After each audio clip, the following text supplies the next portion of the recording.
In this bulletin, New South Wales records 12 new cases of COVID-19. Queensland to reopen its border to Victorians, and Barnaby Joyce sworn in as the new Deputy Prime Minister. With the latest SBS News, I'm Greg Dyett.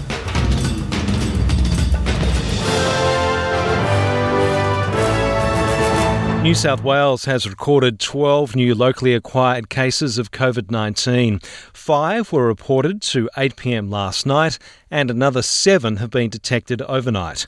New South Wales Premier Gladys Berejiklian. Everybody in Sydney has to now follow that compulsory mask wearing in indoor venues, including public transport, not just those 7 local government areas, but all of Sydney. That means hospitality workers, retail workers, all of us that go and visit those retail outlets, go shopping, for all indoor events. Obviously, workplaces are excluded, but all workplaces have a COVID safety plan. So if you're in a workplace, you have to maintain the social distancing and make sure your workplace safety plan is in place. But outside of that, mask wearing will be compulsory for at least another week. States and territories are easing border restrictions on Victorian travellers just in time for the school holidays. Queensland Premier Anastasia Palaszczuk has announced travel restrictions will lift on Friday. That's great news for people there. I know there's a lot of people that would have had their holidays booked to Queensland, so Dr Young's very comfortable where Victoria is at. And we're going to be keeping a close eye on New South Wales. And once again, I know the Health Minister will stress this, if you're a Queenslander, it's probably best not to travel to New South Wales at this time, but we're keeping a very close eye on New South Wales.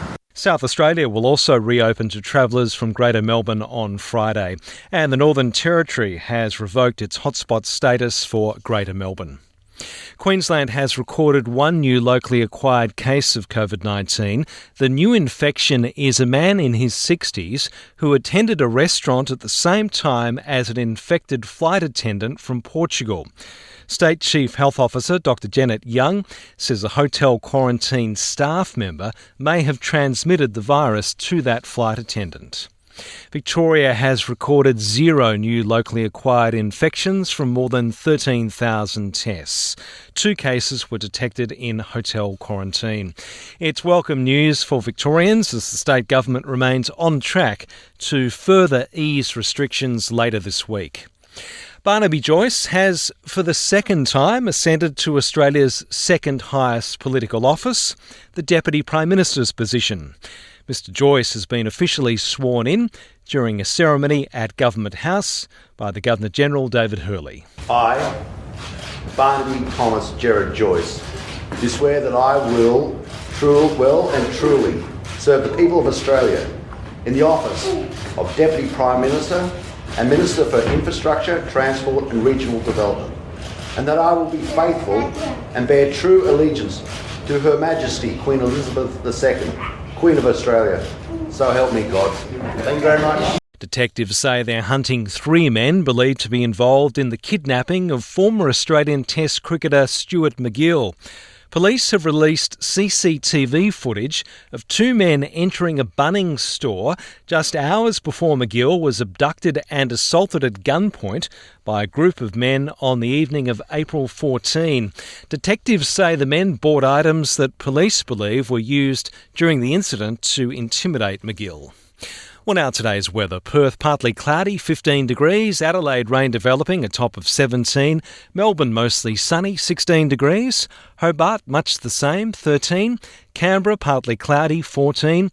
Wollongong a possible shower, 19 degrees. Sydney similar conditions, 18. Newcastle a shower or 2, 19 degrees. Brisbane mostly sunny, 22. Cairns cloudy and 27, and Darwin humid and sunny at a top of 31 degrees. I'm Greg Dyett, and this is SBS News.